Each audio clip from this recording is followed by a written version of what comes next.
Hey everyone, I'm going to show you how I budget using EveryDollar.com. This is the web version, not the mobile version. I can probably show you a quick video about the mobile version as well. I normally do everything off of my Excel sheet because I do love Excel. Well, I use a Google Docs, but it's Excel.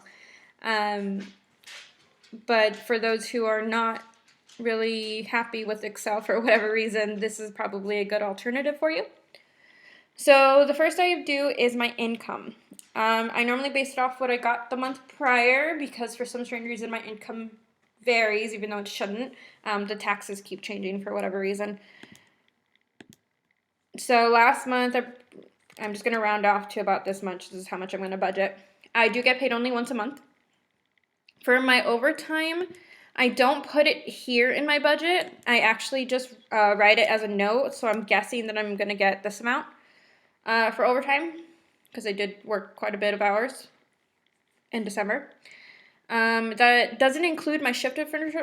It's very hard to say if you try to say it a few times, by the way. Because I never really know what hours to calculate. I should, because I used to do payroll, but for some reason it doesn't work in my head right now.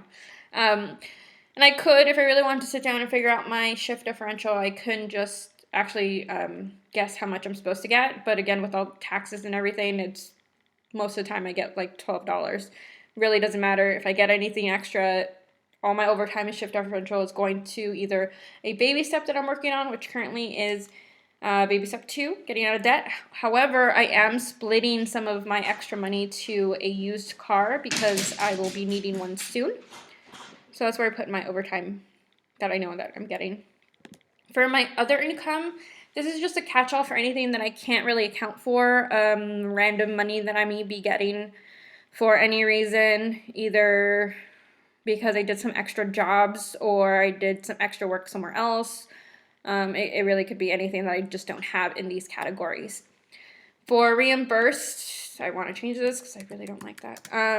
For reimbursements, that's normally things that I've been getting back from work. So I have it as reimbursements. This month I had a few meal reimbursements, so in January I'll be getting them back, and I know exactly how much I'm going to get. I also might be adding some dry cleaning reimbursements because I do get that as well, but I haven't received a receipt for that yet, so I don't know how much that would be, but this is where I would put it. Now for sinking funds, which is somewhere else on my Excel sheet. Hold on. So for sinking funds, these are basically, if you're not sure what a sinking fund is, the best way I can describe it to you, it's a known larger expense that you're saving up for. So you don't need to have a credit card for, or that it doesn't shock you in the month that it's due. For example, the first time I used a sinking fund very successfully was my car registration. It's about 260 something. Yeah, 267, which can shock your system a bit if you have to pay all that in 1 month because you somehow didn't know it was coming, which I know a lot of people do. I've done that before. So now I just split it up. It's normally either 267 divided by 12, or if I have some extra money, I do try to fill up my sinking funds and then roll whatever I don't need to put in my sinking funds into my debt. Sometimes I just do that for some peace of mind, which has given me a lot of stress relief. So for emergency fund, I'm not putting anything because I already have my emergency fund. For my gifts, for my family, I will be putting $15. For the used car, I'm planning $250 because I do need that by about September-ish. Even though I'm getting close to that. My goal is $3,000. I probably won't use all the $3,000. And if I don't, guess what? That goes to debt, and I'll be perfectly fine with that. For my car registration, I'm putting $20.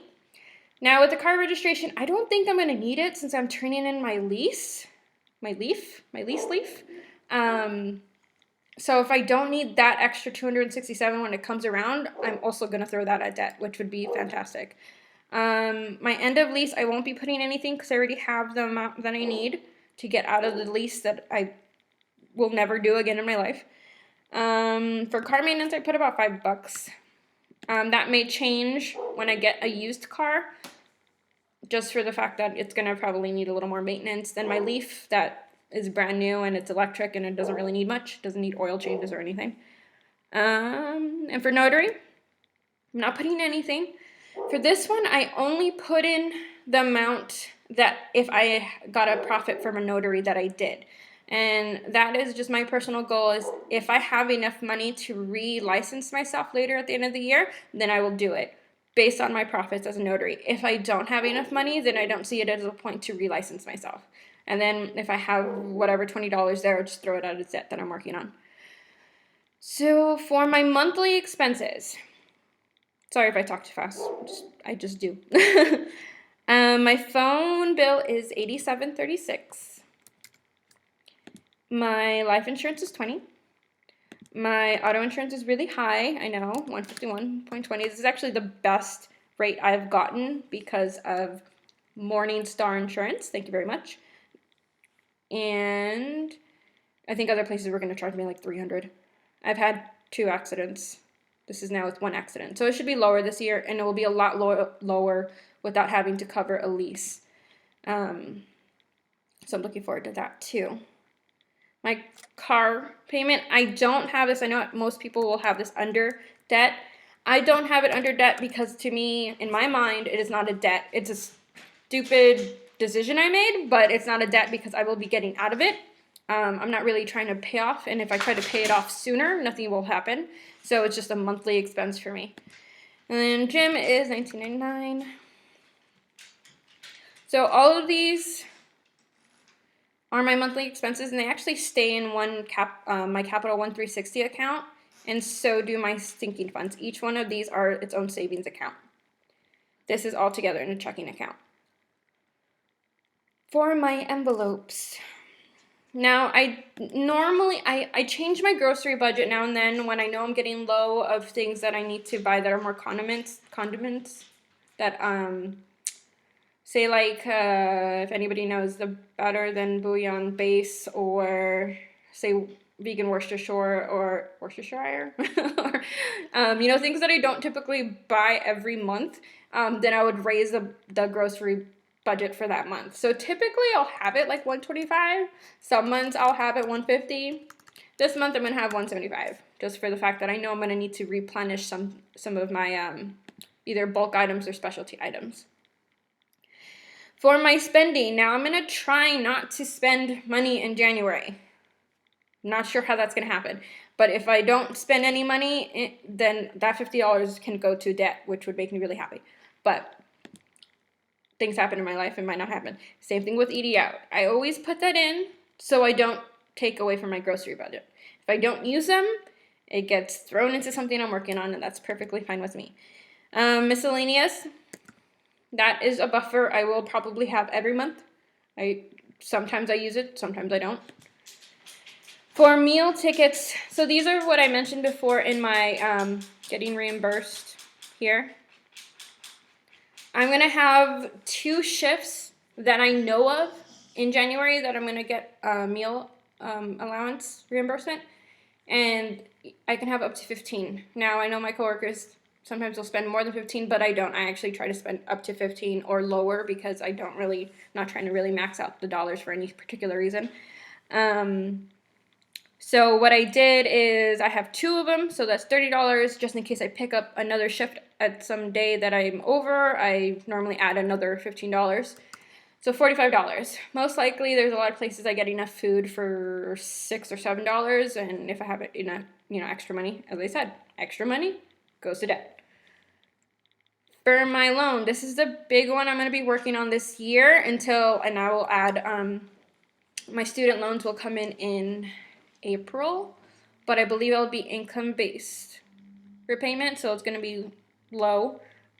And the reason I'm going to do income-based is just so I can, pay off this loan as fast as possible, and then I'll pay off my student loans as fast as possible. I don't know how long that's going to take me. So the current balance, according to EveryDollar, is $12,089. It doesn't really take account of interest, so we'll have to change that when it actually hits January, because if you try to change it here, it says no jumping ahead. You can only update the balance for the current month. I'm not in January yet. I can't update it. So once January comes around, I'm going to update the balance. So it reflects, I think it's actually around 11,000, not 12,000. But I'll update it later.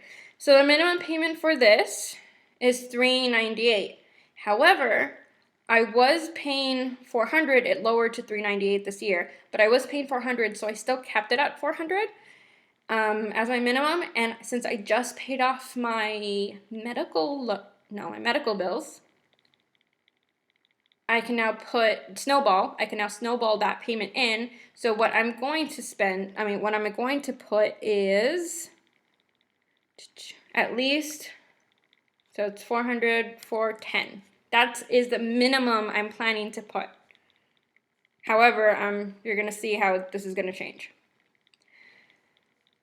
So that's what I do first. I go through everything, and then here's a cute little pie chart. You click on different things. Nothing spent. But yeah, this all looks good here. But now you see I have 124.84 left. Sounds about right according to my chart down here. So what I'm going to do is I'm going to take this. I can't really take that. Okay. 124.84 plus 410.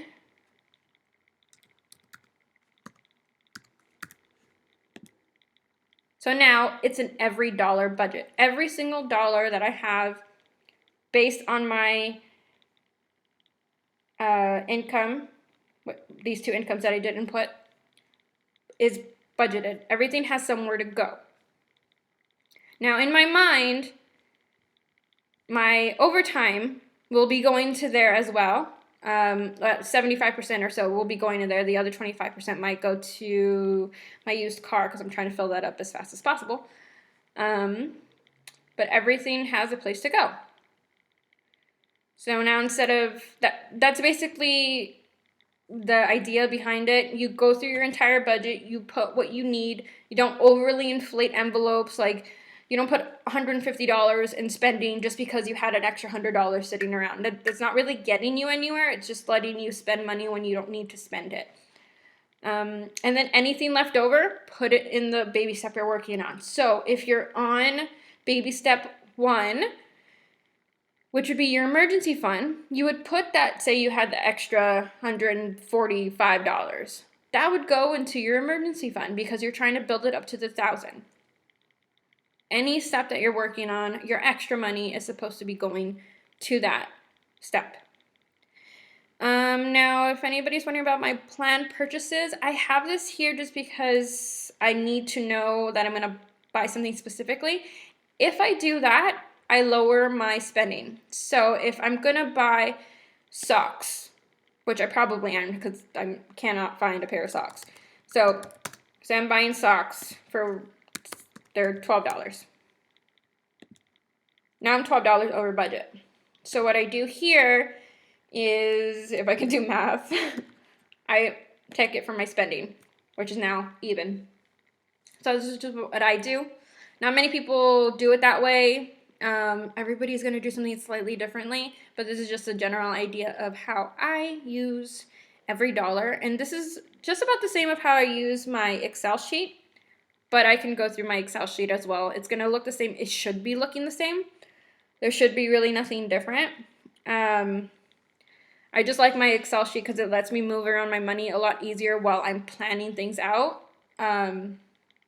in regards to how I split my bills and my spending money. So as I said, these are all savings accounts. This is in one checking account. This is in a different checking account. And this will come out of my spending. So this is my spending checking account. Some people would prefer to use envelopes and cash. That's completely fine. That's actually what's recommended for a lot of people as they're learning how the dollar is, or how dollars are actually being spent. It feels differently when you actually use cash. I kept losing money for whatever reason. So I would lose like $4 here, $20 here, because I'm moving around from Regular clothes to my uniform, from a bag to a purse to just pockets. I couldn't not hold it. And I hate purses. So when I said purse, I meant little backpack. But I hate little wallets and everything like that. So I'm really good with using a card now. I don't have any problem with it because of the bank that I'm with. It's Simple Bank and has a built-in goals that I basically put in my envelopes. And then I actually check off and I track everything that I buy. So it's just a little easier for me. But yeah, if you have any other questions, just let me know. I can try to help you as much as possible. If I don't know the answer, either I can get you the information from somebody who does or find out for you and get back to you. All right, thank you. You have a good one. Bye.